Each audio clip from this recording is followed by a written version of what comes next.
Assalamu alaikum wa rahmatullahi wa barakatuhu, and welcome back to the Sunday afternoon show with your host, Brother Abu Musa. This show is a, what can I say, how can I wrap this up? This show is a bit of a topical conversation on whatever news are trending and what's happening. So there's a political kind of like connotation to my show, also I guess community as well. So I kind of like look at international and national kind of news, and sometimes I have some issues and topics that I'd like to talk about myself, and I try to address them as best as I can. But anyway, where was I on the conversation? I was having the conversation about the anniversary of the genocide that's taken place in Palestine, and we know that the atrocities are getting worse and worse there, and we had probably the most horrific atrocity that we witnessed just recently with the burning of the tents, where the Muslims there were being treated, and we saw how Israel bombed that particular area in Gaza, and those tents burnt, and those Muslims in those tents burnt alive. And shame on the Western media for not highlighting this again, for twisting the story, twisting the narrative. And I think, brothers and sisters, we should now, if never, come to the conclusion that the West is not our ally, it's not our friend, it's our enemy. And we need to understand that they're not the ones that we turn to for solutions. And as I was saying before I went on break, that we need to stop calling upon the political system here for our solutions. They're not giving us solutions. We need to stop. We need to make a statement in itself that we have a solution. Islam gives us a solution. That solution is what? Is the Khilafah system. Is the Islamic state, Islamic system of governance that Allah subhanahu wa ta'ala sent to Muhammad sallallahu alayhi wasallam as a system. And if we are relying upon the Western governance system, we can see we're not getting the results. What happened? I mean, the Israeli state was sent to the highest courts, is the International Courts of Justice, ICJ, and we saw the outcome of that.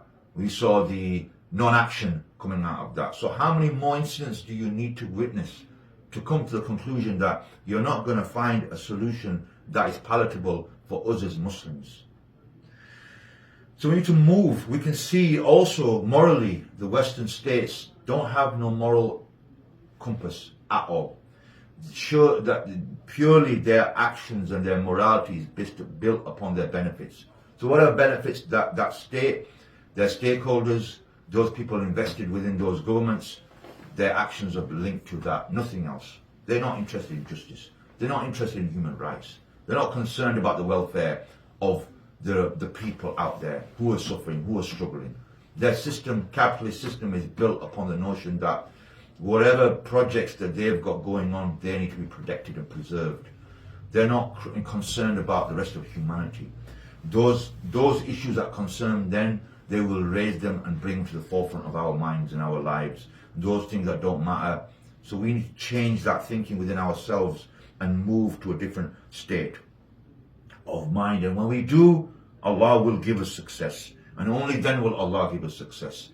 Because whilst we are sticking our head into the wrong hole, we are not finding nothing in there, nothing that is of use to us. So I'll close on that point there and move on to another subject. I mean, recently this week I just wanted to talk about, I'm sure those of you that have maybe or have not seen the Piers Morgan show, where our brother Muhammad Hijab was on there, and there was another guest on there, and Andrew Dershowitz, I think he was a lawyer solicitor for the Epstein. And this show, initially when I watched it, and when I thought about it, I was kind of like humoured, because Muhammad Hijab, mashallah, he's a very, very articulate, very sharp, astute individual who can, who can really kind of destroy arguments and discussions. And he really put Piers Morgan on a back foot and humiliated Piers Morgan and his guests throughout the whole show, to the point where it became very farcical and comical, the manner and the behaviour of Muhammad Hijab. And at the time I was thinking, yeah, this is great, this is fantastic. What do you expect? What should we expect? Should we be really serious on a show like Piers Morgan? Piers Morgan, who really isn't really interested in justice, in humanity, in the Palestinian cause, all he's concerned about, and I think most of these social media platforms are concerned about, is getting the right conversations, getting the clicks, and getting those millions and millions of views. That is the reality of these shows. The reality of these shows is not to bring about bring about a real conversation, to bring about a real solution, because we know how he controls the narrative and how he pushes things. And throughout that show, some of the conversations that were going on, I'm not going to go through it all. You know, we can see how biased the show host is. You know, he's not neutral on these discussions. So, you know, he has his biases and they come out. And Brother Hijab really kind of, you know, really smashed him, really kind of controlled the narrative and really embarrassed Piers Morgan and put him on his back foot. But then I was listening to some of the comments that came out and some of the other things that brothers were saying. And there was criticism. And you know, having said that, I even watched a lot of the Western commentators who are kind of maybe more on the left side and not kind of supporters of Piers Morgan. And they actually, you know, they analysed the show and they enjoyed watching Muhammad Hijab embarrass Piers Morgan, and they were laughing at some of the comments that were made and how Piers Morgan was embarrassed. But then I think to myself and ask myself, you know, how does it benefit the cause of the Muslims? You know, what does it do for us? And Brother Hijab, you know, alhamdulillah, the great work that he's done, I'm not criticising him as an individual, nor am I having a go at him. You know, I love a lot of his material and a lot of his content. You know, the brother is very knowledgeable, mashallah. But we have to ask the question at the same time that at what point does social media and our presence on social media and our celebrity status impact the content that we produce and the type of conversations that we have and the kind of platforms that we go on. I mean, what would I be like if I was on a platform like that, if I had the status of Brother Hijab? You know, he's watched by millions of people, he's known all over the world now. It does impact you as an individual. You know, at the end of the day, we are not angels, we are human beings, and you know, if we are getting likes and we are becoming popular, people are recognizing us all over the world, of course it's going to affect our ego. And you know, there's something that Brother Muazzam Beg said on one of the podcasts that he did, and I was watching that, and he made an interesting quote about the sacrifice, the struggle, the hardship, the bravery, and the seriousness of the call that is going on and the struggle that is going on. And we need to be careful that we don't turn this whole struggle into a comical debate, which I know he made reference to the particular show as well, without saying too much, but it was obvious in his comments.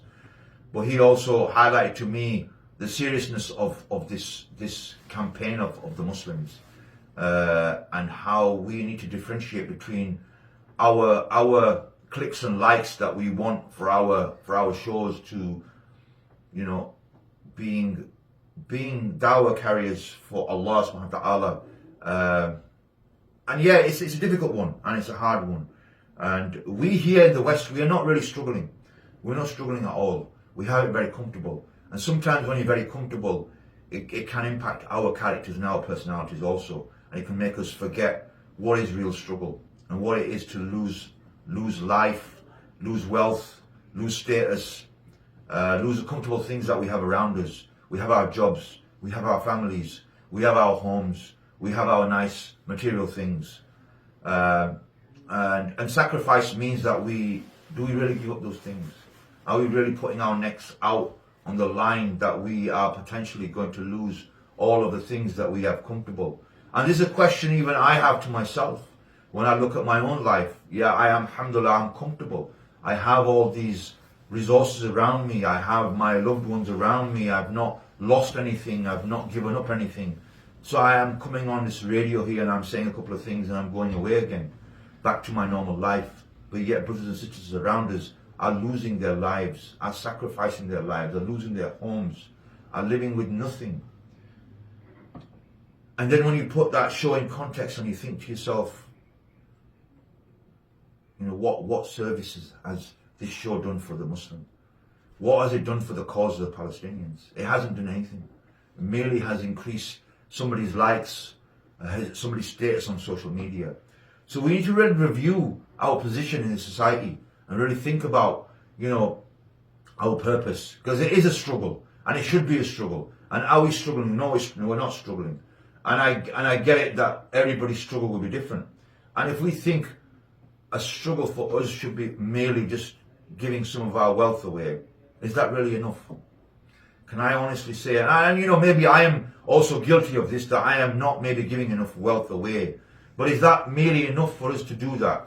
That we can comfortably sit back and say, well, you know what, brother, I'll just donate some money, and that's my struggle, that's my jihad towards this cause.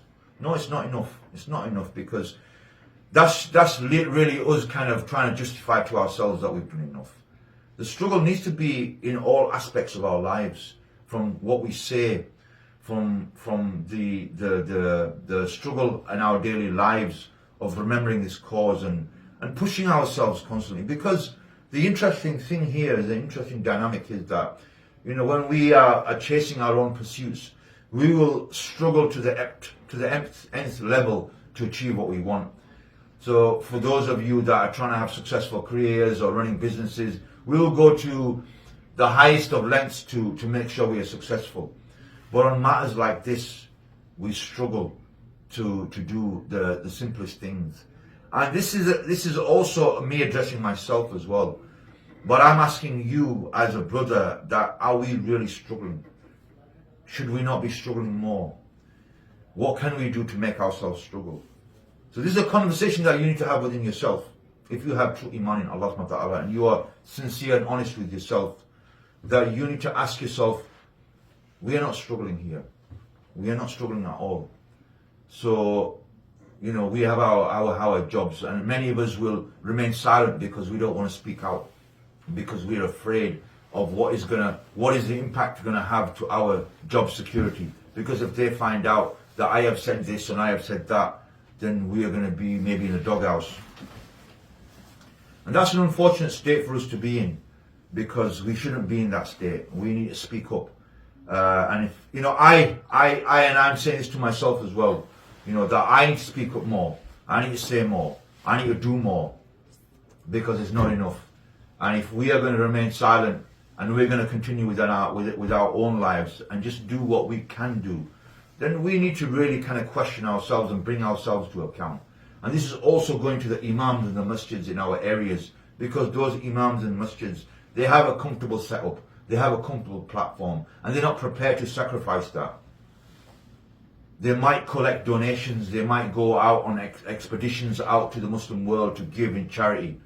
But is that enough? Are we doing enough here? Can we do more? We can always do more. And that's a conversation for you to have within yourself, inshallah. And if you are sincere and honest, then we need to think about the responsibilities that we have. On that note, I'm going to take a short little break, brothers and sisters, and be back with more conversations. Assalamu alaikum wa rahmatullahi wa barakatuhu.